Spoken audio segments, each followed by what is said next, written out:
This Valentine's Day, our topic is how the internet has changed the search for love forever. Welcome to Plain English, the podcast that goes at the right speed for English language learners. Listen now and read the transcript online at plainenglish.com. Now, here's Jeff, your host for today's episode. According to his profile, he was a gentleman of about 30 years old. He had a good job, but had a hard time finding someone to settle down with. He wasn't looking for just anyone, though. He wanted a nice young lady from a good family in his area. The year was 1695, and that was the very first personal ad ever placed in the media. About 30 years later, a woman named Helen Morrison posted a notice in her local newspaper, the Manchester Weekly Journal, saying she wanted to find a nice gentleman. She did catch the eye of one prominent gentleman in the town. That would be the mayor, who committed her to an asylum for a month. So crazy was the idea of seeking a romantic partner so openly. We have come a long way in the 300-odd years since then, but the most dramatic change to finding a romantic partner has come just in the last 20 years, with the advent of the internet and later of the smartphone. And that is our topic this Valentine's Day 2019, how the internet has forever changed the search for love. Welcome to Plain English, episode number 129.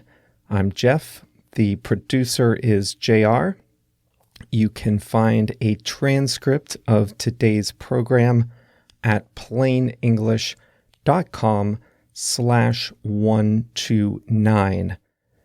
Our transcripts always include instant translations of the hardest words and phrases from English to Italian, Japanese, Chinese, French, Spanish, and Portuguese. Just hover over the word and it tells you the translation right like that. No more pausing the audio, no more looking up words online. All for you, all for free at plainenglish.com/129. There are several ways for you to get in touch with us here at Plain English. First of all, the email. Go to plainenglish.com/mail, M-A-I-L, and you will get a summary of every episode, links to English articles about the main topic, and an explanation of one other word or phrase from the episode. Over the course of a year, that adds up to 104 additional words and phrases that you wouldn't get just by listening. So head over to plainenglish.com/mail, M-A-I-L, and enter your details. I'm also hearing from a lot of you on WhatsApp, and as you'll hear later, I used that to help generate some ideas for this episode. If you'd like to be included in the occasional WhatsApp message from me, send me a note to +1 312 957 8757.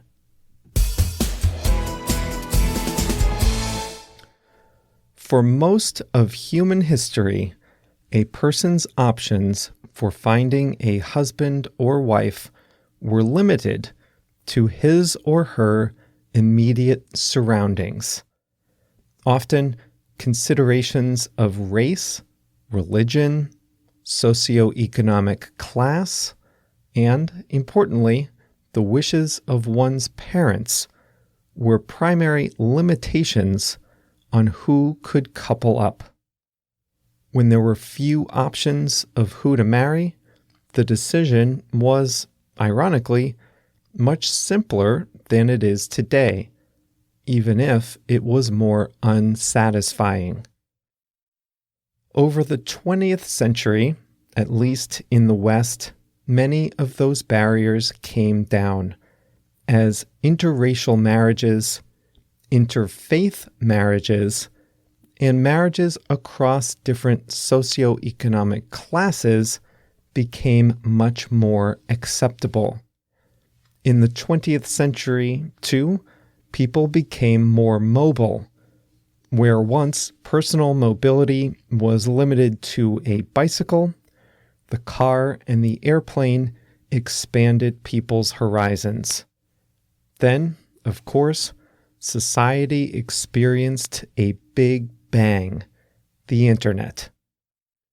Dating on the internet is almost as old as the internet itself.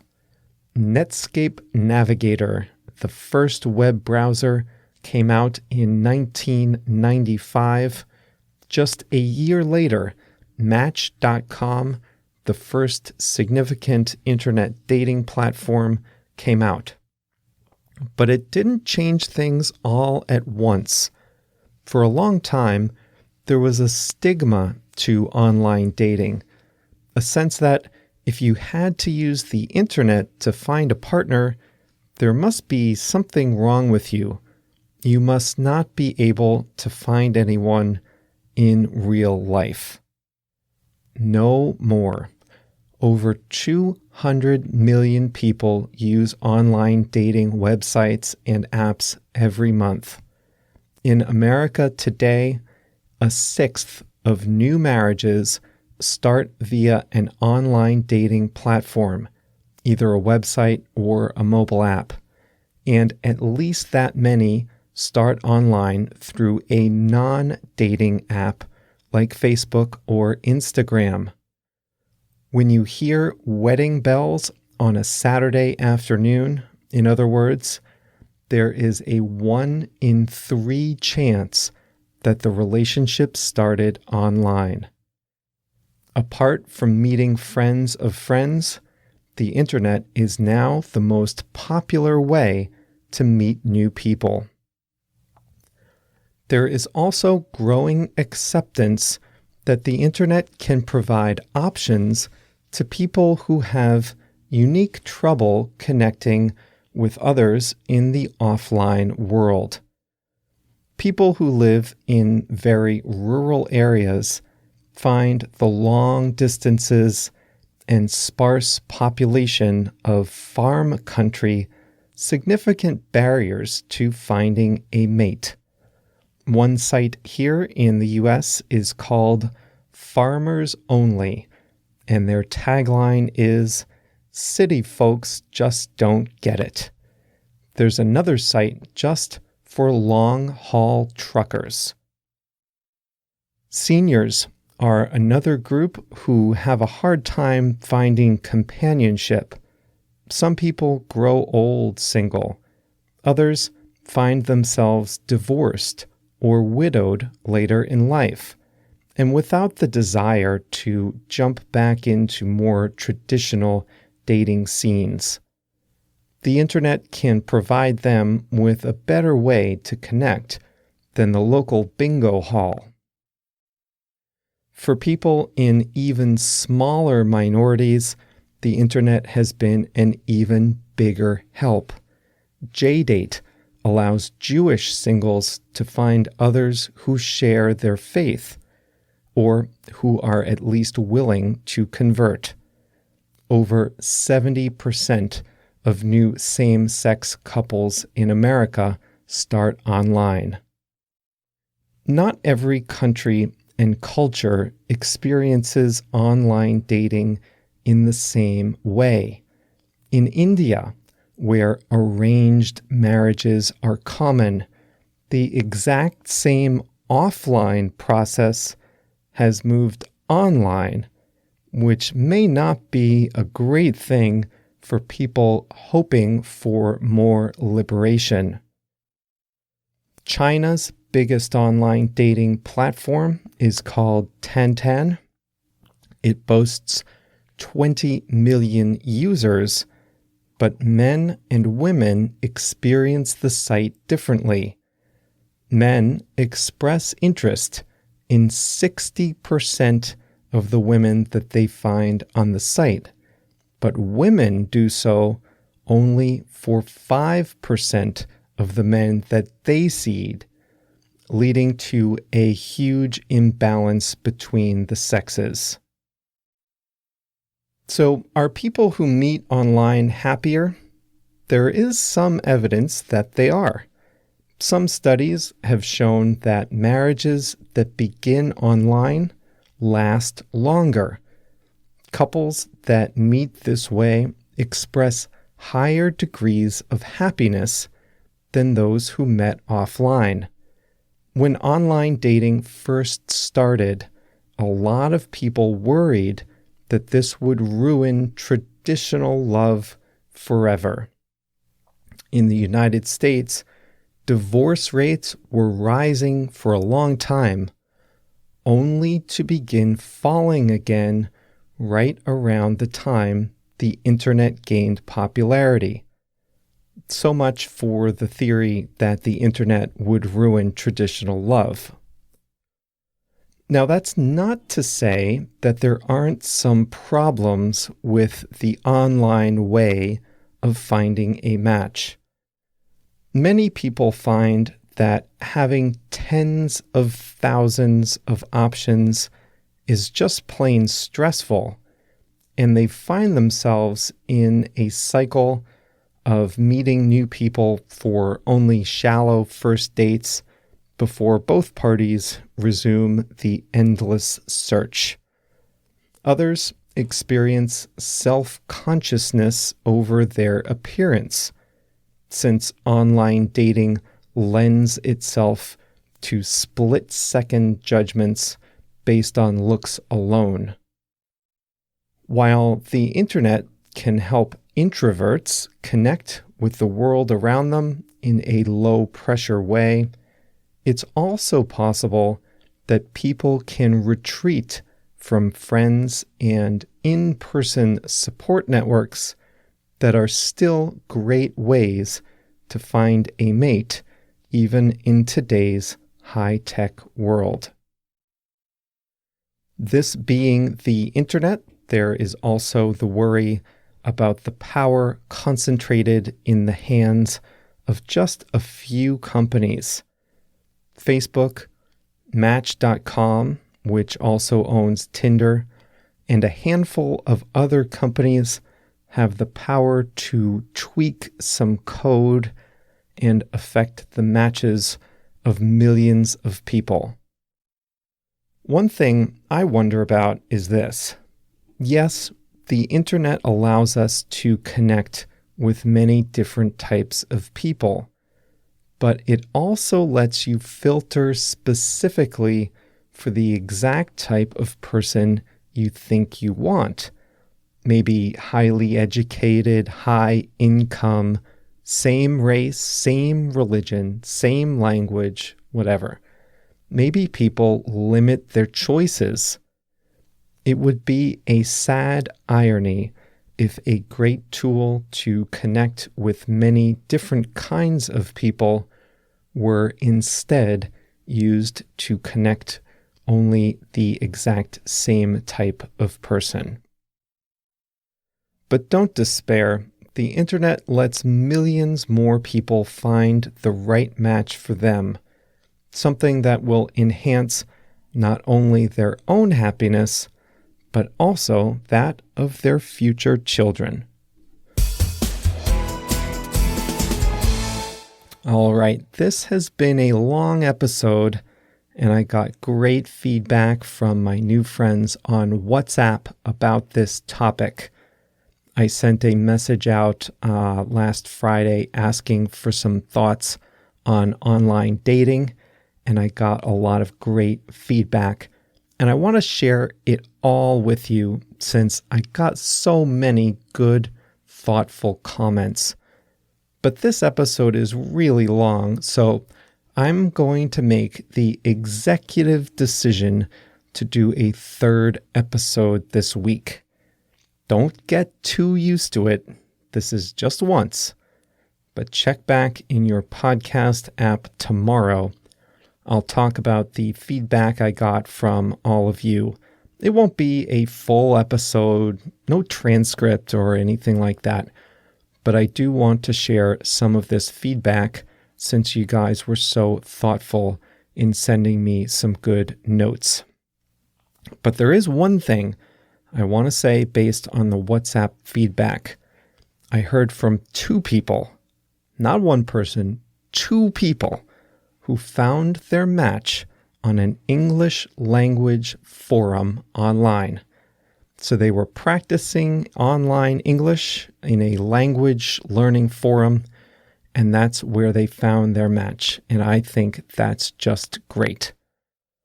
I do want to say hi to a few listeners. Mohammed, originally from Tunisia, is now living and working in Paris.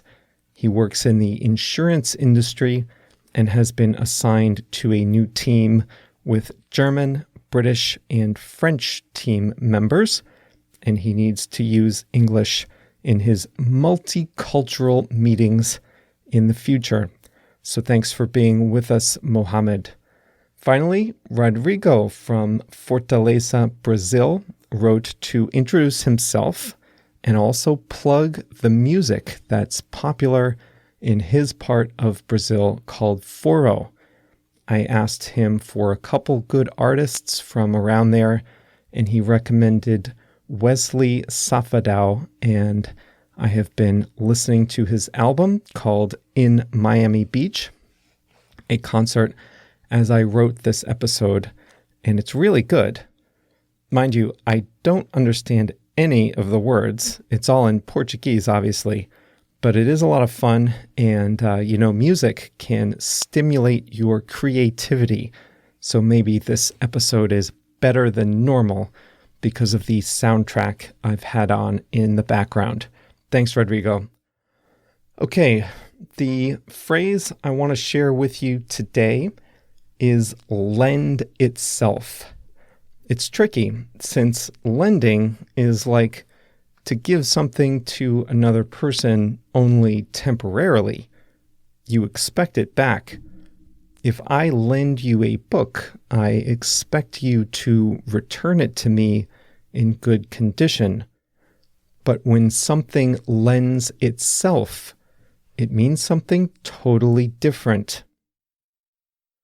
You want to use lends itself when you're talking about how something is used or whether it's good for a particular use. This is a tough one to explain, so let's see if we can work through some examples. The first example is the one you heard. Online dating lends itself to split-second judgments based on looks alone.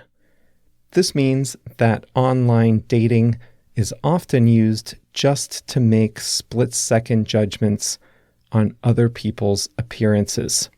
So we say that online dating lends itself to instant judgments based on appearance. That's how it's used. But, and this is important, it's not always used that way. So this is about saying if something is often used in a particular way, or if something is well suited to be used in a particular way. Now, of course, not everyone uses online dating to make split-second judgments, but online dating is often used that way. All right, here's another example. The internet lends itself to anonymity. think about that for a second.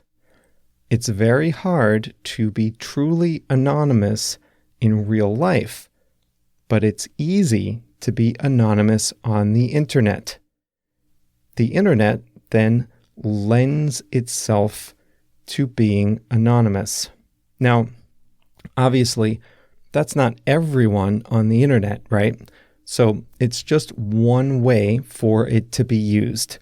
The internet lends itself to anonymity. I think we need a few more examples. Podcasts lend themselves well to language learning. Podcasts are often used for language learning. Certainly not exclusively, but it's a great way to practice a language. I think we can all agree on that, right? What else do podcasts lend themselves to? I think podcasts lend themselves to experimentation. There are tens of thousands of podcasts, and they're relatively easy to produce. Now, it's not easy to produce a good one. JR can tell you that much. But it is easy to start a podcast, so podcasts lend themselves well to experimentation. You can experiment with a new topic, a new format, and in a few months, you'll know if you have many listeners or not. What else? How about this? Modern technology doesn't necessarily lend itself well to traditional romance. If you're the type of person that wants to open a handwritten note, then a text message doesn't sit well. If you want a romantic dinner, then a FaceTime conversation just isn't going to do. Modern technology doesn't lend itself well to our idea of traditional romance. All right, I hope you learned something today. I sure did, so thanks to all of you who wrote to me on WhatsApp. The WhatsApp number is +1 312 967 8757. If you want to send an email, I'm Jeff, Jeff, at plainenglish.com. JR is JR at plainenglish.com. He loves hearing from you guys too. Don't forget tomorrow, check back in your podcast app, Google Podcasts, Apple Podcasts, or Spotify for a special additional episode about today's main topic, how the internet has changed the search for a mate.